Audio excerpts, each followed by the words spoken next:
It's 5:18 a.m. on Friday the 13th. And we've had some luck. Hey guys, welcome back to the channel. I am finally going to edit together a video of hiking the Fundy Footpath in August of 2021. Without getting into a lot of detail, the Fundy Footpath is a 64-kilometer long point-to-point backcountry wilderness hike along the Bay of Fundy in New Brunswick, Canada. It's strenuous, it is rugged, and parts of it are very remote. This is the first video in a series of maybe 5 or 6 videos. I'm going to call this one Day Zero.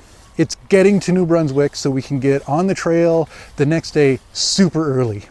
You guys should grab this this book from Hiking NB, I believe is that website. Where do you get that from?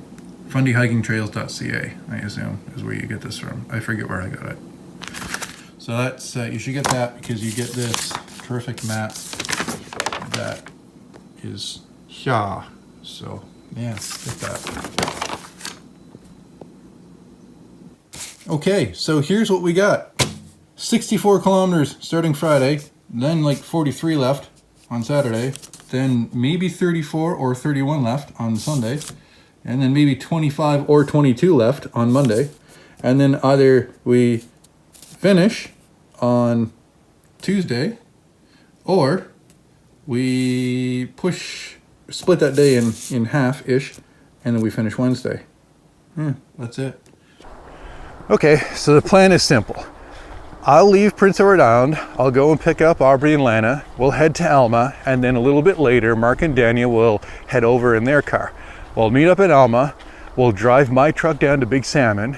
From Big Salmon, we'll all get in Mark's car, and then we'll go back to Point Wolf Campground, where we'll camp for the night, and that'll put us 10 minutes from the trailhead in the morning. So we can get on the trail, get that 21K day out of the way with fresh legs. Sounds like a good plan, right? Well, that's not exactly how it worked out. So we met up in Alma, we had supper, we checked out all little touristy shops, and then we decided that not all 5 people have to go down to Big Salmon River. We decided to go over to Point Wolf Campground, set up our campsite, and then only Mark and I had to go down to Big Salmon River to drop my truck off and come back.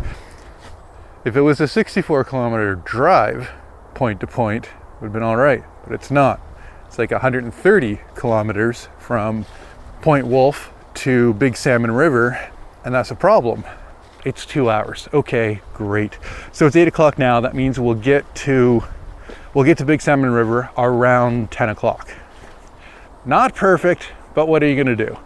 So we jump in the road, and about 10 o'clock is the time that we discovered a pretty significant planning oversight.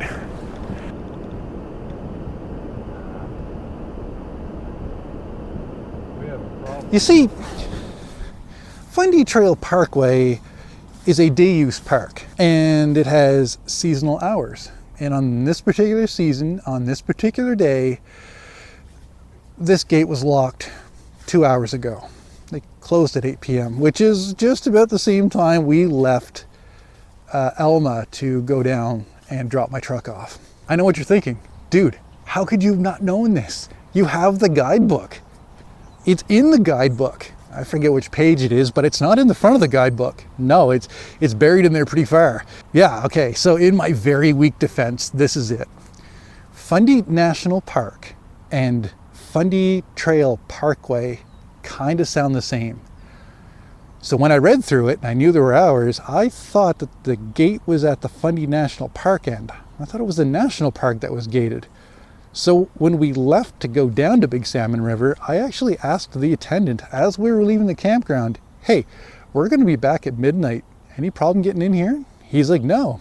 So I never thought anything of it. I should have read the book way more closer. I should have called ahead before we left PEI, but I didn't. That's on me. But on the other side of the gate, there's a standing sign. It's got a phone number on it, and it says, if you've been locked in the park after hours, call this number to get out. Well, okay, let's try it. And so I phoned it, out of desperation. and I talked to a park official. She tried to get a hold of the park officials who might be on site by radio and didn't get any reply. So he was like, you know what? I don't think the people are still on site there, so I don't think you're going to get in. So here are your options. Either parking my truck at a pull-off up the road or going back to the office in St. Martin's and leaving the truck there. Just as we were about to pull back, lights pierced the fog. All right, they haven't left yet. After I explained my planning oversight to the people at the gates, they were like, yeah, no, it's 40 minutes on a good day to go down to the parking lot and come back up. Because the weather was poor, getting my truck to the trail end wasn't possible. I take my truck and I park it on the side of the road in the pullout, and that our 64K hike is now 78 kilometers. Look, I know there's not a lot of hiking in this video, and maybe I could have tagged this section onto hike day 1, but I thought it was important to tell the story about getting there, because not every hike, even before you start hiking, starts the way you expect it.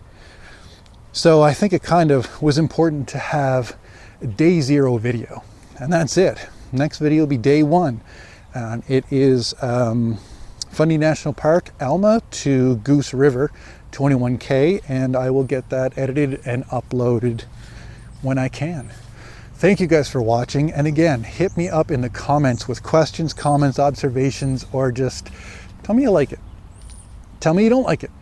We'll see you in the next video. Thank you guys so much for watching.